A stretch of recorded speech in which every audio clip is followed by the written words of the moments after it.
അപ്പൊ കൊറേ പെണ്ണ് കാണലൊക്കെ കഴിഞ്ഞു, ശരിയാവുന്നില്ല.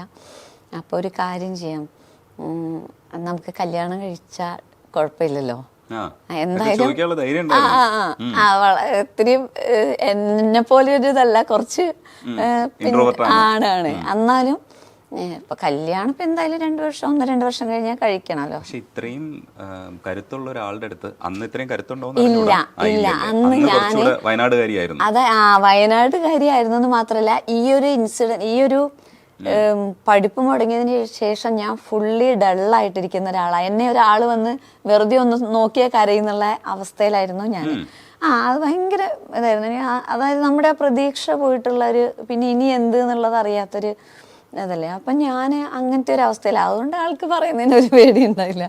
അപ്പം പറഞ്ഞു, എന്തായാലും നിങ്ങൾ കല്യാണം ഡോക്ടർ അവർ പറഞ്ഞല്ലോ കല്യാണം ആലോചിക്കുന്ന, അപ്പം എന്തായാലും കല്യാണം കഴിക്കണം. അപ്പം എന്നാൽ കല്യാണം കഴിച്ചിട്ട് പഠിപ്പിച്ചാൽ കുഴപ്പമില്ലല്ലോ. ഹസ്ബൻഡ് അല്ല, വൈഫിനെ പഠിപ്പിക്കുന്നതുകൊണ്ട് നാട്ടുകാരൊന്നും പറയില്ല. ഇനി അതിൻ്റെ പുറത്ത് വേറെ ഇത് പറഞ്ഞത് ഞാൻ ഇതിൻ്റെ പുറത്ത് വേറെ വല്ലതും പ്രശ്നമായിട്ട് വരുന്നല്ലേ. അപ്പം ആ വിഷയവും ഇല്ല. അതൊന്ന് ആലോചിച്ച് നോക്കൂ. അപ്പൊ അങ്ങനെ തന്നെ നറേറ്റ് ചെയ്യാനുള്ള മിടുക്കുണ്ടായല്ലേ. അപ്പൊ നിങ്ങളെക്കാളും ബുദ്ധിമാനാണ് കേട്ടോ.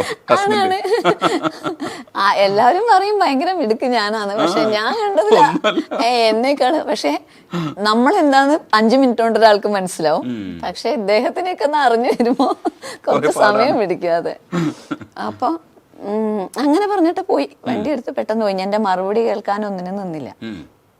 പിന്നെ ഞാനിങ്ങനെ ഇരുന്ന് ആലോചിച്ച് രാത്രിയൊക്കെ ഇങ്ങനെ സംഘർഷഭരിതമായ രാത്രി. കല്യാണം കഴിച്ചില്ലെങ്കിൽ ഇനി പിന്നെ എന്തൊക്കെ കുറെ പ്രശ്നങ്ങളുണ്ടല്ലോ നമ്മുടെ ഈ പറഞ്ഞ പോലെ ജാതകന്. ഇവർക്കത് ഇഷ്ടാവോ? ഞാനാണെങ്കിൽ ഇങ്ങനെ വന്ന് നിൽക്കുന്ന ഒരാള്, ഇവരെ വീട്ടുകാർക്ക് എങ്ങനെ അത് കഴിഞ്ഞ് പിന്നെ ഇതൊക്കെ ആ ചെറിയ മനസ്സിൽ ആലോചിക്കാനുള്ള ശേഷി ഉണ്ടായിരുന്നു. അതൊക്കെ ഉണ്ടായി, വേറെ ലെവൽ.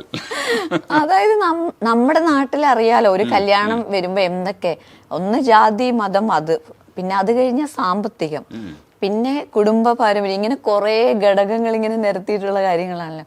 അപ്പോൾ ഇപ്പോഴത്തെ ലെവലിൽ എന്ന് പറഞ്ഞാൽ നമ്മൾ അതൊന്നും ഇപ്പം നമ്മൾ അതല്ലാതെ എത്രയോ കല്യാണങ്ങളും എത്രയോ പേര് സന്തോഷമായിട്ട് ഇതെല്ലാം തികഞ്ഞ് കല്യാണം കഴിച്ചവര് പാതി വഴിക്ക് വെച്ച് പിരിയുന്നതും ഒക്കെ കണ്ടു. അപ്പം നമുക്ക് മാനദണ്ഡങ്ങളിലൊന്നും വലിയ കാര്യമില്ലാന്ന് ഇപ്പം അറിയാം. പക്ഷെ അന്ന് അതൊക്കെ വർക്കൗട്ടാവും തോന്നുന്നില്ല, എന്തെങ്കിലുമൊക്കെ എവിടെയെങ്കിലും വെച്ച് ഇതാന്നുള്ളതാണ് എനിക്ക്. പിന്നെ എനിക്ക് ഇദ്ദേഹത്തെ മൊത്തത്തിൽ ക്യാരക്ടർ സംസാരം കൊണ്ട് എനിക്ക് ഒരു കുഴപ്പമില്ല. പിന്നെ പിറ്റേ ദിവസം തൊട്ട് ഞാൻ അന്വേഷണം തുടങ്ങി. അതായത് ആ ആളുടെ വീടിന്റെ ഭാഗത്തുനിന്ന് വരില്ലേ, അവരൊക്കെ ആയിട്ട് വെറുതെ അങ്ങോട്ട് കയറി സംസാരിക്കും. പേഷ്യൻസ് അങ്ങനെ ഇവിടെ വരുന്ന ഇദ്ദേഹത്തെ അറിയില്ലേ, ഹരിയേട്ടനെ? അറിയാം. അപ്പം ഞാൻ ഇവിടെ വരാറുണ്ട്. ഞാൻ പറഞ്ഞ അവര് എങ്ങനെയാ വീട്? അവര് അങ്ങനെയാണ് ഇങ്ങനെയാണ്, അയ്യോ നല്ല പയ്യനാണ്, അങ്ങനെ ഇങ്ങനെ ഗംഭീര, അങ്ങനെ എന്നാ അത് അന്വേഷിക്കാൻ തോന്നാത്ത വിധത്തില്. പിന്നെ ഞാൻ എന്താ പറയാ, ഡോക്ടറോട് തന്നെ ചോദിച്ചു, വെറുതെ ഒരു നെഗറ്റീവ് പോലെ, അയാള് എങ്ങനെയാ ഇവിടെ വന്ന് ഇരിക്കുന്നുണ്ട്, ആളെങ്ങനെയാ? അയ്യോ ഹരി പിന്നെ ഒന്നും ഇതാവരുത് കേട്ടോ, ഹരി അത്ര മിടുക്കനാണ്, ഞങ്ങൾ അത്രയും വിശ്വാസമാണ്, അങ്ങനെ ഇങ്ങനെ എന്നൊക്കെ പറഞ്ഞു ഭയങ്കര അവരിത് അറിയുന്നില്ല. അപ്പൊ എല്ലാവരും നോക്കുമ്പോൾ പോസിറ്റീവായിട്ട്. പിന്നെ അത് കേട്ടപ്പോൾ തന്നെ നമുക്ക് ഒരാളോട് പെരുമാറ്റത്തിൽ നമുക്ക് 100% കണ്ടുപിടിക്കാൻ പറ്റില്ല. ഇതിൽ നന്നായി പെരുമാറിയിട്ട് അവസാനം നാട്ടിൽ വേറെ ഭാര്യ മക്കളുണ്ട് എന്ന് അറിഞ്ഞ കഥകളൊക്കെ നമ്മൾ കേട്ടിട്ടുണ്ട്. അപ്പം മൊത്തത്തിൽ കുഴപ്പമില്ല എന്ന് തോന്നിയപ്പോൾ ഞാൻ പറഞ്ഞു, എന്നാ പിന്നെ ആയിക്കോട്ടെ. അവനെ പഠിപ്പിക്കുന്നുള്ളത് ഉറപ്പല്ല, എനിക്ക് ജോലി വാങ്ങണം എന്നുള്ളത്. അതുകൊണ്ട് എനിക്ക് പിന്നെ അത് കഴിഞ്ഞിട്ട് പറ്റില്ല, അങ്ങനെയുള്ളത് പറയരുത് എന്ന് പറഞ്ഞു. അപ്പോൾ പറഞ്ഞാൽ ഞാൻ അതാണല്ലോ പറഞ്ഞത്, തന്നെ പഠിക്കാന്നുള്ളതാണല്ലോ പറഞ്ഞത്. അങ്ങനെയാണ് ശരിക്കും 8 ജോലികൾ സ്വന്തം കയ്യിലേക്ക് എത്തുന്ന ഒരു പഠിപ്പിസ്റ്റായി മാറിയത്. പഠിപ്പിസ്റ്റായി പറയുന്ന കല്യാണം കഴിഞ്ഞ് പിറ്റേ ദിവസം തന്നെ കോളേജിൽ പോയി പഠിച്ച് അങ്ങനെയല്ല. അത്രയും ആവേശം ഉണ്ടായില്ല. അതായത് നമ്മളെപ്പോഴും സ്ട്രഗിൾ ചെയ്യപ്പോഴാന്ന് വെച്ചാൽ നമ്മള് അത്രയും നമുക്ക് പ്രതിസന്ധികൾ വരുമ്പോ, ഞാൻ പോയതൊരു കംഫർട്ട് സോണിലേക്കായിരുന്നു. അതായത് നിറയെ ആൾക്കാർ വീട്ടില്, ജോലിയൊന്നുമില്ല വലിയ കാര്യമായിട്ട്. ഇദ്ദേഹത്തിന്റെ അമ്മ എന്ന് പറയുന്ന അത്രയും നല്ലൊരു അമ്മ. അതായത് ഒരു കാര്യത്തിലും ഒന്നിനും ഒരു അഭിപ്രായമോ നിർദ്ദേശങ്ങളോ ഒന്നുമില്ല. ഇത്ര മണിക്ക് എഴുന്നേൽക്കണം, ഇത് ചെയ്യണം, ഒന്നുമില്ല. നമുക്ക് ഇഷ്ടമുള്ളപ്പോൾ എഴുന്നേറ്റ് വരാം. 7, 7:30, 8. അവരെന്താ ഇത്ര ലേറ്റായ, എന്താ, ഒന്നുമില്ല, നമ്മുടെ ഇഷ്ടമാണ്. അപ്പം അങ്ങനെയുള്ളൊരു അമ്മ, പിന്നെ എന്താ പറയുക, വളരെ ജോലിയൊന്നും ചെയ്യണ്ട, സുഖമായിട്ട്. അപ്പം ആ ഒരു വർഷം അങ്ങനെ അങ്ങ് പോയി. പിന്നെ ഒരു വർഷം. അതെ.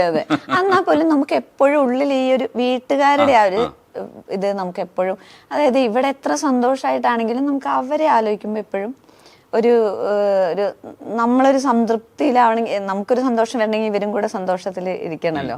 അല്ലാതെ നമ്മൾ മാത്രം ആഘോഷമായിട്ട് ജീവിച്ചിട്ട് കാര്യമില്ലല്ലോ. അപ്പം അതെപ്പോഴും ഉള്ളിലുണ്ട്. പിന്നെ അത് കഴിഞ്ഞ് കുറച്ച് കഴിഞ്ഞപ്പോൾ 1.5 വർഷം കഴിഞ്ഞപ്പോൾ മൂത്ത മകനുണ്ടായി. പിന്നെ അവൻ്റെ കാര്യങ്ങൾ, ചെറിയ കുഞ്ഞല്ലേ, അങ്ങനെ 2.5 വർഷം അങ്ങനെ പോയി.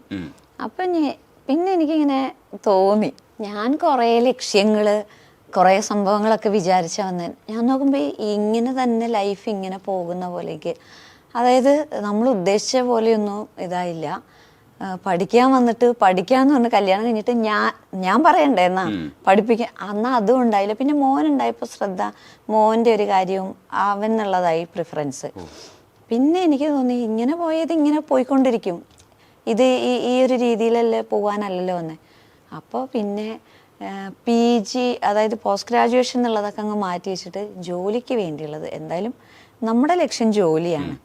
ഞാൻ ഏറ്റവും കൂടുതൽ ആഗ്രഹിച്ചത് എനിക്കൊരു നല്ലൊരു ഭർത്താവിനെ കിട്ടണമെന്നോ, അല്ലെങ്കിൽ നല്ലൊരു വീട്ടിൽ ഇതാവണമെന്നോ, അല്ലെങ്കിൽ ഞാൻ സാമ്പത്തികമായി നന്നായി ജീവിക്കണമെന്നോ, ഇതൊന്നുമല്ല. എൻ്റെ ഏറ്റവും വലിയ ആഗ്രഹം എനിക്ക് സ്വന്തമായിട്ടൊരു ജോലി, അതൊരു ഗവൺമെൻറ് ജോലി എന്നുള്ളത് തന്നെയായിരുന്നു ആഗ്രഹം. അപ്പം ഞാനോർത്ത് ഈ ആഗ്രഹം മാത്രം ബാക്കി അങ്ങനെ കാര്യങ്ങളെല്ലാം, ജീവിതം അങ്ങനെ പോകുന്നു. അങ്ങനെ പോയിട്ട് കാര്യമില്ല എന്നുള്ളൊരു, സാറ് പറഞ്ഞ പോലെ തന്നെ ഒരു ഉൾവിളി. അതിൽ നിന്ന് ഞാൻ പറഞ്ഞ മോൻ അത്യാവശ്യം വലുതായി, 2-2.5 വയസ്സായി. അപ്പം പിന്നെ പോയിട്ട് PSC കോച്ചിങ്ങിന് ചേർന്നു. ഒരു 4 മാസം പോയി. എനിക്കിതിനെക്കുറിച്ചൊരു ഐഡിയ ഉണ്ടായില്ല. ഒരു 4 മാസം കോച്ചിങ്ങിന് പോയി.